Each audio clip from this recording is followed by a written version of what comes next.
अस्सलाम वालेकुम जी बच्चों, आवाज आ रही है आप लोगों को मेरी?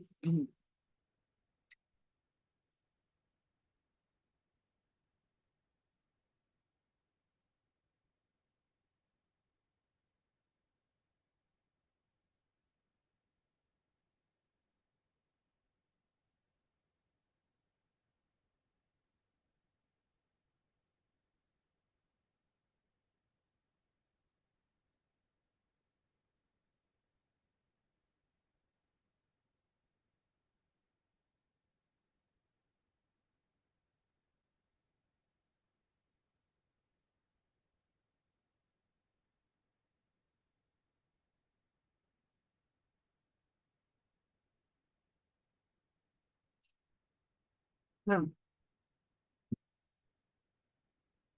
अच्छा बच्चों, तो मैंने आपको ये बताना था कि अगर किसी का कोई सवाल है, तो मसला आता है, आवाज नहीं आती, तो काइंडली जो है ना वो स्पीकर ऑन करके बताइएगा, मैसेज ना कीजिएगा। क्योंकि जब मैं फुल स्क्रीन करता हूँ पढ़ाने के लिए, लिखने के लिए, तो फिर मुझे आपकी ये मैसेजेस वगैरह नजर नहीं आते। तो अगर आपको कोई प्रॉब्लम आती है किसी भी तरह की, आवाज में कोई मसला है, वीडियो में कोई मसला है, तो अपनी वॉइस ऑन करें आप और फिर उसमें अपना मसला बताएं, फिर मुझे आवाज आ जाएगी तो मैं हल कर दूंगा। ऐसे जब मैं पढ़ा रहा हूँ तो फिर वो मुझे नजर ही नहीं आएंगे आपके मैसेजेस। ठीक है ना? कोई सवाल हो तो वॉइस में पूछ लीजिएगा। चलें, बहरहाल आज का जो हमारा लेक्चर है वो है पावर। तो पावर के ऊपर आज हमने डिस्कशन करनी है। पावर होती क्या है? पावर का कॉन्सेप्ट जानने के लिए सबसे पहले आपको वर्क का कॉन्सेप्ट बड़ा अच्छा होना चाहिए। तो वर्क को भी हमने पिछले 2-3 दिनों में अच्छे से पढ़ा है। जब आप किसी बॉडी पर फोर्स लगाएं और वो डिस्प्लेसमेंट कवर करे, इसको हमने वर्क बोला था।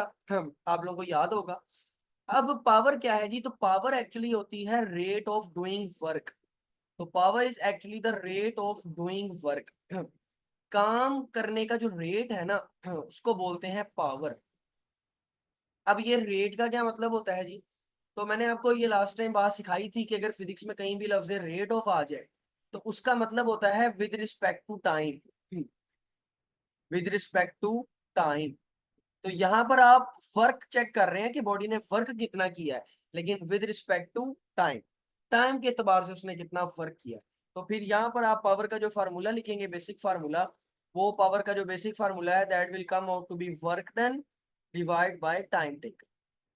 तो यहाँ से ये बात पता चलती है कि पावर एक्चुअली बताती क्या है। पावर एक्चुअली में आपको ये बता रही होती है कि आपकी बॉडी ने कितना वर्क किया है किसी खास टाइम। आगे मैं आपको इसको एलेबोरेट करता हूँ मजीद। अभी जरा बेसिक बातों के ऊपर ही रहे। तो पावर का यहाँ से फार्मूला बनता है वर्क ओवर टाइम। आप इसको अगर सिंबॉलिकली लिखें तो पावर का सिंबल होता है P, वर्क होता है W और टाइम होता है T। तो power is equal to work divide by time. हाँ, अब इसको आप मजीद थोड़ा सा चेंज कर सकते हैं। जैसे आप लिख सकते हैं power is equal to work होता है FT। ठीक है, और नीचे आप लिख दें टाइम। ओके। हाँ, इन केस अगर कोई बॉडी मूव कर रही है अपवर्ड, जैसे आप फॉर एग्जांपल किसी बॉडी पर किसी बॉल पर वर्क करते हैं और आप उसको लेकर जाते हैं ऊपर, तो यहाँ पर आप जो बॉल पर फोर्स लगाएंगे वो बराबर होगी mg के, क्योंकि आप उसको ऊपर की तरफ लेकर जा रहे हैं, ग्रेविटी एक्ट करेगी। और वो जो डिस्टेंस कवर करेगा वो होगी हाइट। तो इस केस में आप इस फार्मूले को लिख सकते हैं पावर इज इक्वल टू, ये F यानी फोर्स की जगह आ जाएगा mg, और डिस्प्लेसमेंट की जगह आ जाएगा हाइट। तो आप इसको लिख सकते हैं mgh/t। तो ये दोनों फार्मूले आपने एक्स्ट्रा याद रखने हैं, एक ये वाला और एक ये वाला। ओके, तो ये दोनों इसके फार्मूले हैं, मैंने जानबूझ के आपको बता दी है। बेसिक जो फार्मूला है वो वही वाला है, power is equal to work over time. ये सबसे बेसिक फार्मूला है। बाकी फिर जो है वो कंडीशन के एतबार से निकाले हमने, तो वो आप देख लीजिएगा। यहाँ से आप इसका यूनिट भी निकाल सकते हैं। यूनिट बड़ा आसान है इसका। कैसे निकालेंगे जी यूनिट? आप बोलेंगे जी पावर वर्क के बराबर है, वर्क का यूनिट होता है जूल और टाइम का यूनिट होता है सेकंड। तो इसका यूनिट बनेगा जूल पर सेकंड। जब एस ऊपर जाएगा, टाइम ऊपर जाएगा, तो -1 आ जाएगा ना। तो आपके पास जो इसका यूनिट बनेगा वो बनेगा जूल पर सेकंड। अच्छा, अब आपको पता है जो जूल है वो बराबर होता है न्यूटन मीटर के। ये तो पता है ना, जूल न्यूटन मीटर के बराबर होता है। और साथ आ जाएगा पर सेकंड। तो यहाँ से आप इसका यूनिट निकाल सकते हैं न्यूटन मीटर पर सेकंड। अब ये न्यूटन मीटर पर सेकंड को मजीद सॉल्व करेंगे। न्यूटन जो है वो होता है किलोग्राम मीटर पर सेकंड स्क्वायर। ये होता है न्यूटन। बाकी आप एज इट इज लिख लें। बाकी आपके पास दो चीजें हैं, एक है मीटर और एक है पर सेकेंड। तो जब आप इसको सॉल्व करेंगे तो kilogram as it is metre का बन जाएगा स्क्वायर, और एस की पावर बन जाएगा -3। ये आपके पास इसका एक और यूनिट बन गया, और यहाँ से आपने याद रखना है that this is the base unit. ये कौन सा यूनिट है?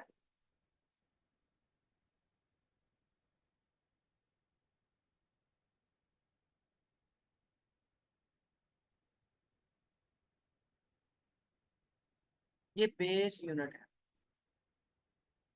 चले, तो यहाँ से आपने याद रखना है that this this is the base unit.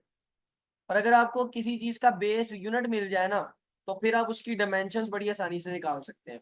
तो यहाँ पर अगर हम इसकी डायमेंशन निकालना चाहें, तो पावर के एतबार से इसकी डायमेंशन निकालना बड़ा आसान काम है। किलोग्राम का मतलब होता है मैस, मीटर स्क्वायर का मतलब लेंथ का स्क्वायर, और सेकंड का मतलब टाइम, तो टी की पावर -3। ये निकल आई जी डायमेंशंस ऑफ पावर। ये सारी बातें आपने याद रखनी है, बेसिक सारी पावर के बारे में बातें मैंने बता दी। अब पावर की जो डेफिनेशन है ना, उसको समझते हैं। पावर की डेफिनेशन एक्चुअली ये कहती है कि हमने स्टडी ऑफ वर्क करनी है, लेकिन actually with respect to time. काम को स्टडी करना है लेकिन वक्त के एतबार से। अब मैं आपको बताता हूँ कैसे। देखें, लेट से कि यहाँ से यहाँ पर आपके पास दो पाथ बना लेते हैं। एक हमारे पास जो पाथ है वो ये है, और एक पाथ जो है वो हमारे पास ये है। तो ये दो रास्ते हो गए। इन दोनों रास्तों पर किसी बंदे ने चढ़ना है। फॉर एग्जाम्पल, इस इधर से इस बंदे ने चढ़ना है, और यहाँ पर इस बंदे ने दोबारा यहाँ पर चढ़ना है।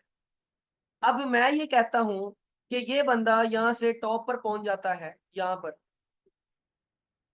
और ये वाला बंदा भी यहाँ से यहाँ पर पहुंच जाता है। तो आप मुझे ये बताएं कि किसने वर्क ज्यादा किया। तो आप नहीं बता सकते, वर्क दोनों का सेम है, क्योंकि दोनों की डिस्टेंस यहाँ से यहाँ तक सेम है, और दोनों की फोर्स भी सेम ही लगी होगी। क्या ख्याल है? मेरा फोर्स सेम लगी होगी, दोनों का डिस्टेंस भी सेम है, तो क्या मतलब वर्क क्या होगा? सेम। यानी यहाँ पर जो वर्क है दैट इज इक्वल। लेकिन अगर मैं ये आपको बताऊं कि पहले वाला बंदा 30 सेकेंड्स में ऊपर पहुंचा, और दूसरे वाला बंदा 30 मिनट्स में ऊपर पहुंचा, आप बताएं किसने वर्क ज्यादा किया? क्या ख्याल है आप लोगों का? मैसेज पे बताएं जरा, वर्क किसने ज्यादा किया? एक बंदा 30 सेकंड में उसी हाइट पर पहुंचा, और एक बंदा उसी हाइट पर 30 मिनट में पहुंचा, तो किसने वर्क ज्यादा किया?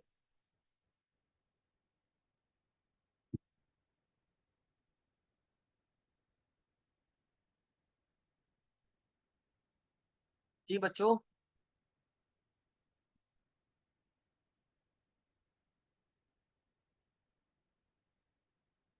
जी, सफा के अकॉर्डिंग 30 मिनट्स वाले ने। बाकी लोग भी बताएं जी। 30 मिनट्स वाले ने ज्यादा काम किया आरफा के अकॉर्डिंग। और नलाइको वर्क सेम किया है। इसने भी वर्क सेम किया, उसने भी वर्क सेम किया, क्योंकि वर्क तो टाइम पे डिपेंड ही नहीं करता। वर्क डिपेंड करता है फोर्स और डिस्प्लेसमेंट पे। तो पहले बंदे ने भी उतनी फोर्स और डिस्प्लेसमेंट कवर की है, और दूसरे बंदे ने भी उतनी फोर्स और डिस्प्लेसमेंट कवर की है। टाइम कितना लगा है इस बात से तो वर्क को फर्क ही नहीं पड़ता। वर्क कहता है मुझे क्या फर्क पड़े, जो जितना मर्जी टाइम लगे। अगर फोर्स और डिस्प्लेसमेंट बराबर है तो वर्क बराबर है। इसलिए मुझे यहाँ पर पावर का कॉन्सेप्ट बनाना पड़ा है, क्योंकि पावर लगाएंगे तो पता चलेगा कि कौन सा बंदा ज्यादा अच्छा है। क्योंकि पावर जो है वो हमें वर्क का एनालिसिस देती है, किसके एतबार से? टाइम के एतबार से। जो वर्क है वो अपना एनालिसिस टाइम के एतबार से नहीं देता। यानी वर्क तो टाइम पे डिपेंड ही नहीं करता। तो अब मैं आपको इसकी एक और मिसाल समझाता हूँ। लेट से यहाँ पर एक बंदा था, उस बंदे ने ये ईंट दी फॉर एग्जाम्पल यहाँ पर एक।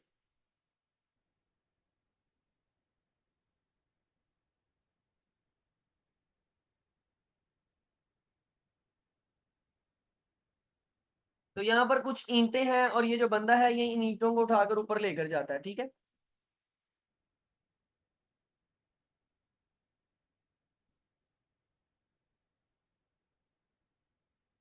अब एक बंदा जो है वो इन ईंटों को उठाकर ऊपर लेकर चले जाता है, 20 मीटर का डिस्प्लेसमेंट कवर करता है। फोर्स उसकी कुछ खास लगेगी। अब एक और बंदा आता है, बंदा नंबर 2, और इसको बंदा बी कह लें, और ऊपर वाले बंदे को आप बंदा ए कह लें। तो दो बंदे हो गए, एक बंदा बी एक बंदा ए। तो ये जो बंदा बी है ये इसको ऊपर ले जाता है, और डिस्प्लेसमेंट तो इसका भी 20 मीटर ही है, और फोर्स तो बराबर लगेगी। तो आप मुझे बताएं कि किसका वर्क ज्यादा है?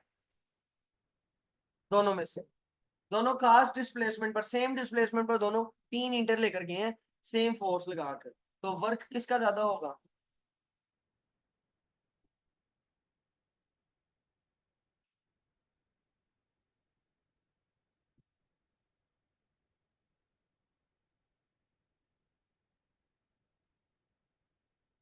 बोले भाई इतना लेट क्यों कर रहे हैं, क्या हुआ है?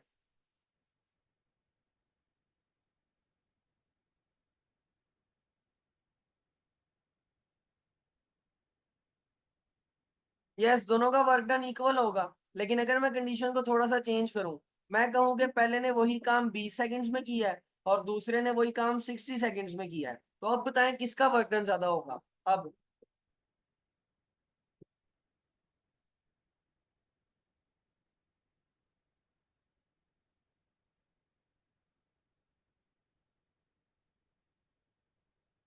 अभी भी इक्वल होगा, यस बिल्कुल अभी भी इक्वल होगा। तो फिर यहाँ पर फर्क कौन डालेगा? फर्क डालेगी पावर। तो पहले वाले ने कम वक्त में किया है, तो इसकी जो पावर है वो ज्यादा है, और दूसरे वाले ने ज्यादा वक्त में किया है, तो उसकी जो पावर है वो है कम। तो ये बात आपने याद रखनी है कि पावर असल चीज है।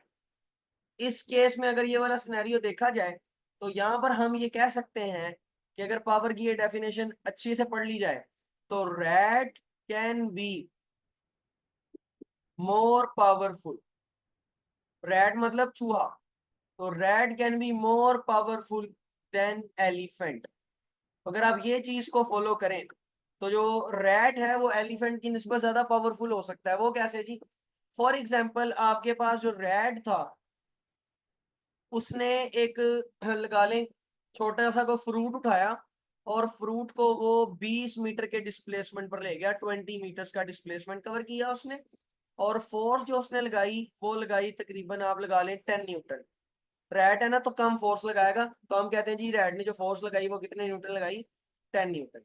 तो 10 न्यूटन की उसने फोर्स लगाई एक फ्रूट को उठाने में, और 20 मीटर तक वो ले गया। अब क्योंकि पता है आपको चूहा बड़े तेज भागता है, तो ये सारा काम उसने 2 सेकंड्स में कर लिया। ये रैट का केस है। अब दूसरी तरफ आपके पास एक एलिफेंट है, तो एलिफेंट आपको पता है स्लो स्लो चलता है, स्लो स्लो चलता है। तो लेट से वो जो एलिफेंट था उसने वही फ्रूट उठाया, डिस्प्लेसमेंट उसने 20 मीटर का कवर किया, फोर्स उसने लगाई 10 न्यूटन, लेकिन उसको टाइम ज्यादा लगेगा उस जगह जाने में, तो लेट से उसको उस जगह जाने में 10 सेकंड लगे। तो जब आप इन दोनों की पावर मालूम करेंगे ना, तो फिर आपको पता चलेगा पावर का फार्मूला ये वाला लगेगा, F D/T। ये वाला फार्मूला यहाँ पर पावर का लगना है, force into displacement divide by time. यहाँ पर मैं ये वाला फार्मूला लगा के देता हूँ आप लोगों को, देखिएगा जरा। जब आप ये फार्मूला लगाएंगे पावर का, फोर्स इंटू डिस्प्लेसमेंट यानी 10 इंटू 20, और टाइम है आपका 2, तो ये आपके पास आंसर में आएगा। जब आप इसको सॉल्व करेंगे ना, तो आपके पास आंसर आएगा 100 वाट। पावर का यूनिट वाट होता है। तो यहाँ पर जो आपका चूहा है उसने कितने वाट वर्क किया है? अब पावर कितनी वाट है उसके पास? 100 वाट की पावर है। ठीक है, नाउ लेट्स मूव फॉरवर्ड। जो एलिफेंट है आपके पास, उसकी पावर अगर आप कैलकुलेट करें, तो आप करेंगे जी 10 इंटू 20 बाय 10, तो इसकी जो पावर आएगी वो आएगी 20 वाट। तो अगर आप गौर करें तो ये आपके हाथी की पावर है।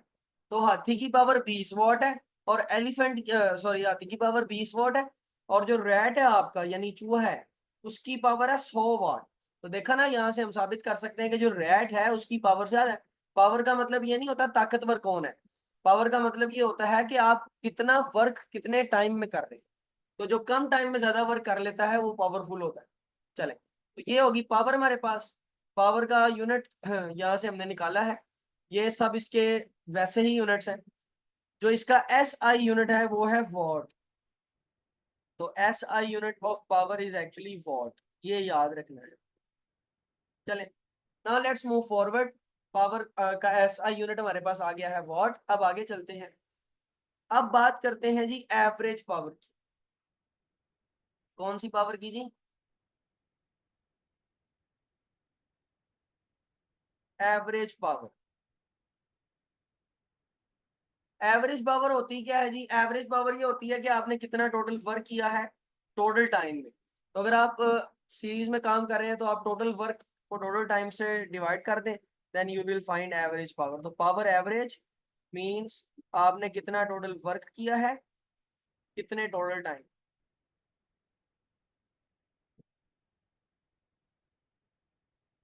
ओके जी, तो ये आपने एवरेज पावर का कॉन्सेप्ट याद रखना।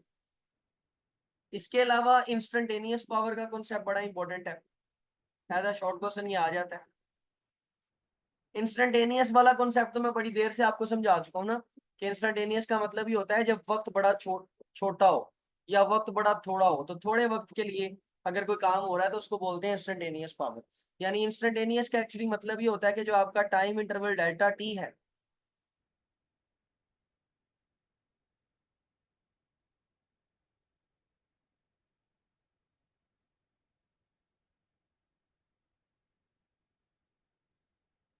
तो इंस्टेंटेनियस पावर का मतलब ये है कि जो आपका टाइम इंटरवल डेल्टा टी है, वो टाइम इंटरवल तकरीबन तकरीबन अप्रोच करेगा जीरो को। यानी इतना छोटा टाइम इंटरवल होगा कि वो तकरीबन ही जीरो होगा। तो इस केस में जो आपकी पावर है that will be the instantaneous power. तो आप इसमें क्या लगाएंगे जी, limit delta T approaches to zero, power का फार्मूला है जी वर्क डिवाइड बाय टाइम। ये आपके पास बनती है बच्चे इंस्टेंटेनियस पावर। ये याद रखना आपने कि इंस्टेंटेनियस पावर वो पावर है जो थोड़े से वक्त के लिए आप पावर लगाते हैं, उसको बोलते हैं इंस्टेंटेनियस पावर। चले, बहरहाल बड़ी सादा सी बात है इंस्टेंटेनियस पावर, आगे चलते हैं।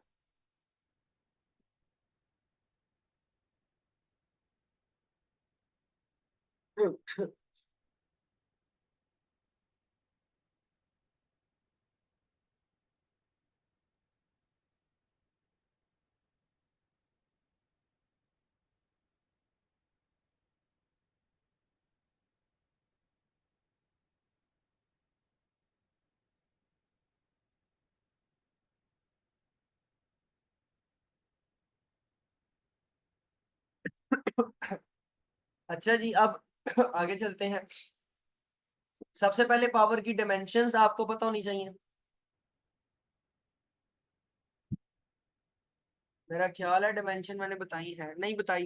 बेस यूनिट बताया हुआ आपको, ये बेस यूनिट है इसका किलोग्राम मीटर स्क्वायर पर सेकंड क्यूब। तो इसका इस्तेमाल करके अब हम इसकी डायमेंशंस भी निकाल सकते हैं। तो डायमेंशन निकालने का तरीका बड़ा आसान है। किलोग्राम लिखा है, या ये वाला देखना है आपने, ये यहाँ पर किलोग्राम मीटर स्क्वायर पर सेकंड क्यूब। तो किलोग्राम मतलब मैस, मीटर मतलब लेंथ, बल्कि मैंने डायमेंशंस निकाल दी हैं आपने, तो ये ऊपर लिखी नहीं है। चलें, सॉरी, मैंने डायमेंशंस मुझे लगा नहीं निकाली बारी। चलें, बाहर आगे चलते हैं। अच्छा, अब अगली चीज जो आपको पता होनी चाहिए वो है जी पावर एंड वेलोसिटी। यानी यहाँ पर हम पावर का ताल्लुक वेलोसिटी के साथ बनाएंगे, और ये बड़ा ही इंपॉर्टेंट रिलेशनशिप है। ठीक है, तो पेपर में ये एक एज अ शॉर्ट क्वेश्चन पूछा जाता है। और शॉर्ट क्वेश्चन क्या आता है जी, शॉर्ट क्वेश्चन ये आता है जी कि proof that P is equal to F dot V. जो पावर है वो फोर्स और वेलोसिटी के प्रोडक्ट के बराबर होती है। तो इसको प्रूव करना बड़ा आसान है। आप देखें, जो पावर है, अगर मैं इंस्टेंटेनियस पावर की बात करूं, तो इंस्टेंटेनियस पावर होती है जी limit delta T approaches to zero then work over time. अब आप इसको लिख सकते हैं जी power instantaneous is equal to limit delta T approaches to zero, work को आप लिख सकते हैं एफ डॉट डी, और फिर आप उसको डिवाइड बाय टाइम लिख सकते हैं। ठीक है, अब आप क्या करें जी, आप एफ को लैदा कर लें और डी बाय टी को लैदा कर लें। ठीक है, तो एफ को अब हम लैदा कर लेंगे और डी बाय टी जो है उसको अब हम लैदा कर लेंगे ऐसे। तो आप करें जी power instantaneous is equal to limit delta T approaches to zero, साथ आप लिख लें जी फोर्स, देन साथ आप लिख लें जी डिस्प्लेसमेंट डिवाइड बाय टाइम। अब देखें कि टाइम के एतबार से वेरी कौन कर रहा है, फोर्स या डिस्प्लेसमेंट। डिस्प्लेसमेंट डिवाइड हो रही है ना टाइम से, है ना।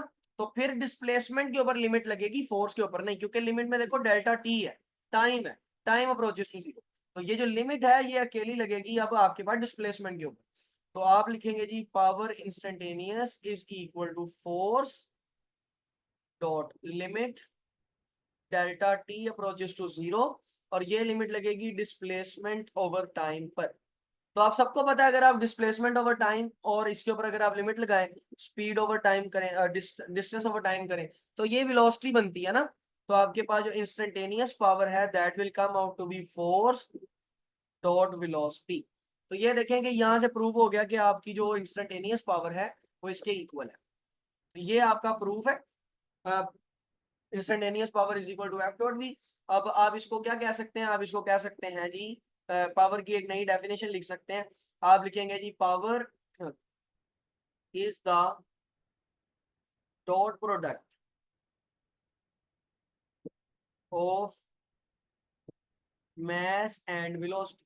जो पावर है आपके पास वो मास और वेलोसिटी की डॉट प्रोडक्ट है। ठीक है, ये आपके पास पावर की एक और डेफिनेशन आ गई और ये फार्मूला आ जाएगा। ये इंपॉर्टेंट शॉर्ट क्वेश्चन है, याद कर लीजिएगा। किसी का कोई सवाल है यहाँ तक तो पूछ लें, जिसको समझ आ गया वो ओके करे।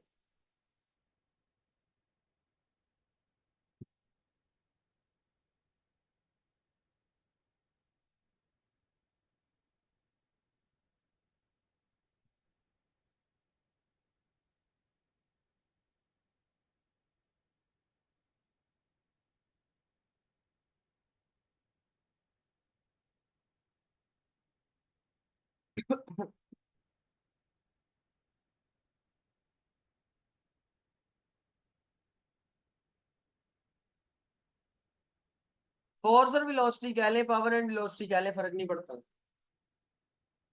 असल चीज तो रिलेशनशिप है ना, relationship between power and velocity. चले यहां तक समझ आ गया सब कुछ। अच्छा, आगे आपने याद रखना है there is a unit of power called kilowatt. वो एनर्जी का यूनिट है एक्चुअली, और उसको कहते हैं जी commercial unit of energy. Commercial unit of energy. तो एनर्जी का जो कमर्शियल यूनिट है ना, यानी जो यूज होता है बिजली मैयर करने के लिए। आप लोग को पता है बिजली में आजकल तो बड़ी बात होती है, कहते हैं नहीं इतने यूनिट सड़ गए, इतने यूनिट सड़ गए। तो वो जो एक्चुअली में यूनिट होता है ना, वो आपके पास क्या होता है, वो यूनिट ऑफ एनर्जी होता है, कमर्शियल यूनिट ऑफ एनर्जी। और वो जो कमर्शियल यूनिट ऑफ एनर्जी है वो कौन है? लाइन नहीं लग रही आजकल, क्या मसला है?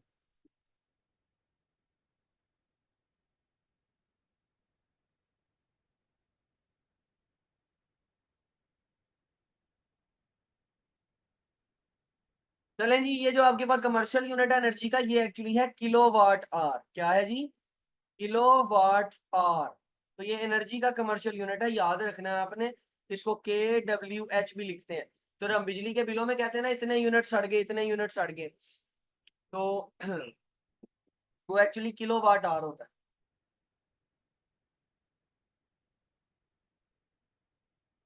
यहाँ पर मैंने गलती से मैस लिख दिया है, इधर एक्चुअली आना है फोर्स। थैंक यू भैया बेटा बताने के लिए। तो आपके पास जो कमर्शियल यूनिट ऑफ एनर्जी है वो है किलोवाट आवर। अब ये किलोवाट आवर में भी एक शॉर्ट क्वेश्चन आया करता है अक्सर ही, और वो अक्सर आपसे पूछता है जी, कहता है prove that 1 kilowatt hour is equal to 3.6 mega joule. तो ये पेपर में सवाल आता है जी, प्रूव करेंगे 1 किलोवाट आवर जो है ना वो 3.6 मेगा जूल एनर्जी के बराबर है।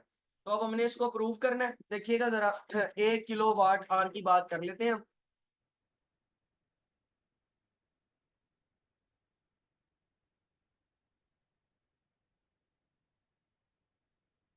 देखें जी, यहाँ पर अब हम सॉल्व करते हैं इसको और देखते हैं। 1 किलोवाट आवर, देखें जी 1 और 7 है किलो, तो किलो का मतलब होता है 1000। तो किलो की जगह आ जाएगा 1000। तो यहाँ पे याद रखना है, ये किलो की जगह यहाँ पर आया है 1000। और 7 लिखा हुआ है वाट, तो वाट हम एज इट इज लिख देते हैं। किलो की जगह आ गया 1000, 7 हमने लिख दिया वाट। फिर हमारे पास है फर्दर आर, और 1 घंटे में 3600 सेकंड होते हैं। तो यहाँ 7 आएगा आर यानी 3600 सेकंड। इसको ऐसे कर लेते हैं जी, ये यहाँ पर आपके पास आएगा आर। देखिएगा जी, नाउ अब आप क्या करेंगे जी, मल्टीप्लाई घंटा, 1 घंटे में 60 मिनट, और हर मिनट में 60 सेकंड। ठीक है जी, तो ये आएगा सेकंड्स। यहाँ से याद रखना है ये आर की जगह पर आएगा। चले, तो 1 किलोवाट आवर को हम ऐसे भी लिख सकते हैं। जब अब इसको आगे फर्दर सॉल्व करेंगे तो ये आएगा जी 1000, देन 60 को 60 से मल्टीप्लाई करो तो आएगा 3600, इधर का वॉट और इधर का सेकंड, आप इकट्ठे लिख लें वॉट सेकंड, ठीक है। अब गौर कीजिएगा, आप सबको ये बात अंडरस्टैंडिंग है इस बात की और पता है कि पावर जो है वो वर्क ओवर टाइम के बराबर होती है। पावर का यूनिट होता है वॉट, वर्क का यूनिट होता है जूल और टाइम का यूनिट होता है सेकंड। ये सेकंड इधर डिवाइड हो रहा है, इधर आकर हो जाएगा मल्टीप्लाई, तो ये बनेगा वॉट सेकंड। और देखिए जी वॉट सेकंड किसके बराबर आता है, जूल के बराबर आता है। तो बिल्कुल ये वाला वॉट सेकंड जो जूल के बराबर आया है, इसकी जगह हम ये पुट कर सकते हैं, वॉट सेकंड की जगह हम जूल पुट कर सकते हैं। क्या ख्याल है, ये वॉट सेकंड की जगह यहाँ आ जाएगा जूल।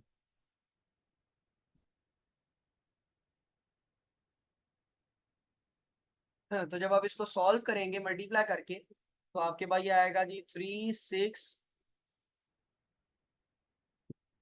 और 7 आ जाएगा जूल। जब आप इसकी साइंटिफिक नोटेशन बनाएंगे तो बनेगा जी 3.6 इंटू 10⁶ जूल्स। हाँ, और फिर आप आगे इसको सॉल्व कर लें, प्रीफिक्स की वैल्यू लगा लें। तो आप प्रीफिक्स की वैल्यू लगाएंगे, then it will become 1 kilowatt hour is equal to 3.6 mega joule. 10⁶ की वैल्यू मेगा होती है। ये ले,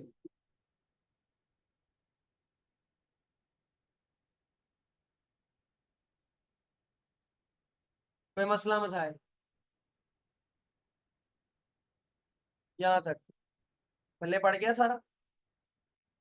हाँ, कमर्शियल यूनिट ऑफ एनर्जी तक।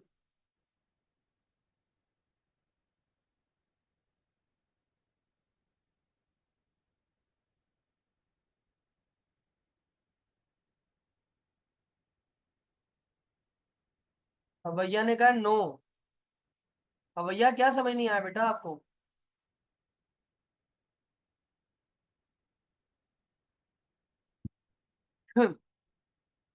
अच्छा जी चले, ये आपके पास आ गया जी कमर्शियल यूनिट ऑफ एनर्जी, यहाँ तक ओके है सारा कुछ, ये आपकी होगी पावर।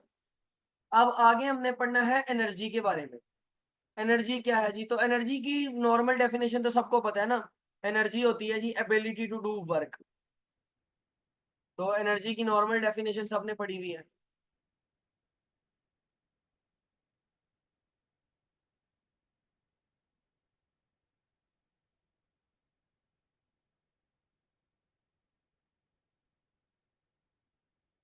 क्या हो गया,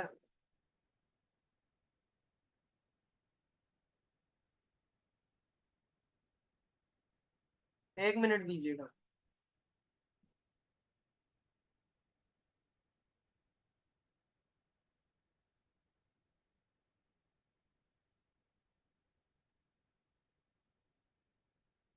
चलें, बहरहाल अब हम एनर्जी का कॉन्सेप्ट पढ़ रहे हैं जी।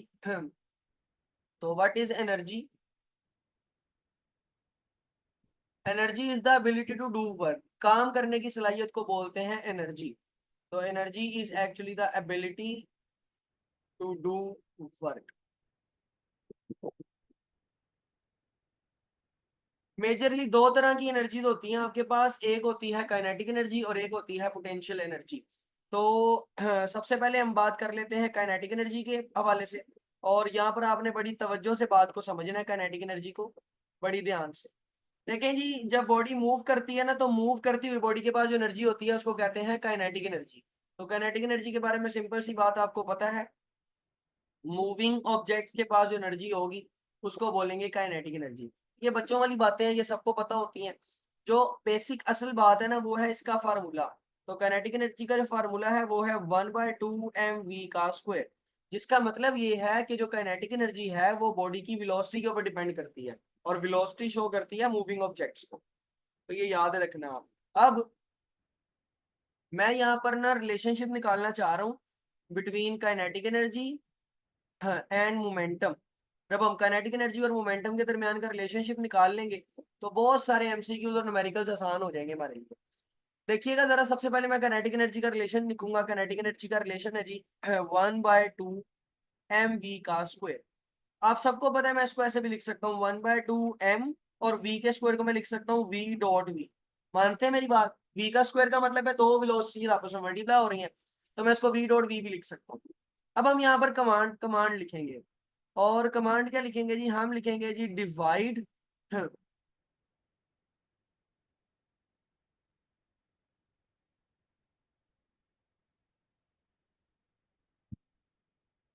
Divide and multiply by m on right hand side. आप राइट हैंड साइड को m से डिवाइड भी कर दें और मल्टीप्लाई भी कर दें, तो आपके पास राइट हैंड साइड ये है 1/2m। तो राइट हैंड साइड हम लिखेंगे जी 1/2m v डॉट v। और फिर मैंने यहाँ पर किया क्या है, मैंने m को मल्टीप्लाई भी करा दिया और m को डिवाइड भी करा दिया। अब ध्यान दीजिएगा जरा, ये आपके पास एम वी किसका फार्मूला होता है, एम वी तो मोमेंटम का फार्मूला होता है ना। तो यहाँ पर आपके पास ये एम वी मिलकर क्या बन जाएगा, मोमेंटम। और दूसरी तरफ अगर आप देखें तो ये वाला एम वी, ये भी तो एम वी है ना, वी एम या एम वी, ये भी क्या बन जाएगा, मोमेंटम। तो आपके पास ये दो मोमेंटम बन जाएंगे। तो जब दो मोमेंटम बन जाएंगे तो पीछे आपके पास रह जाएगा मोमेंटम का स्क्वायर 1/2। ये पहले एम वी की जगह मोमेंटम, दूसरे एम वी की जगह मोमेंटम, तो मोमेंटम का स्क्वायर डिवाइड बाय एम, और बराबर के उस पार है काइनेटिक एनर्जी। तो अगर आपको मोमेंटम दिया गया हो तो फिर आप ये वाला फार्मूला इस्तेमाल कर सकते हैं काइनेटिक एनर्जी का, if there is momentum given. तो काइनेटिक एनर्जी बराबर होती है momentum square divide by 2m। अब आप क्या करें जी, आप यहाँ से जो m और 2 है ना, ये 2m, ये तो डिवाइड हो रहे हैं, इनको परली साइड पर जाकर मल्टीप्लाई कर दो। तो आपके पास जो मोमेंटम है वो आएगा momentum square is equal to 2m kinetic energy. और अगर आपने मोमेंटम मालूम करना है तो √2m काइनेटिक एनर्जी। तो मोमेंटम अगर आपने काइनेटिक एनर्जी से मालूम करना है तो आप ये वाला फार्मूला लगाएं, you will find momentum from kinetic energy. Done. तो ये मैंने जानबूझ के आपको काइनेटिक एनर्जी के साथ रिलेशनशिप निकाल के दे दिया है momentum. Kinetic energy is momentum आपने याद रखना है, it is a relationship to remember.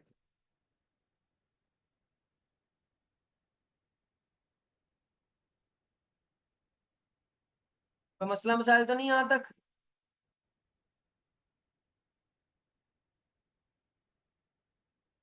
Kinetic energy है वो मूविंग बॉडीज के पास एनर्जी होती है। चले now let's move forward. Kinetic energy हमारी होगी।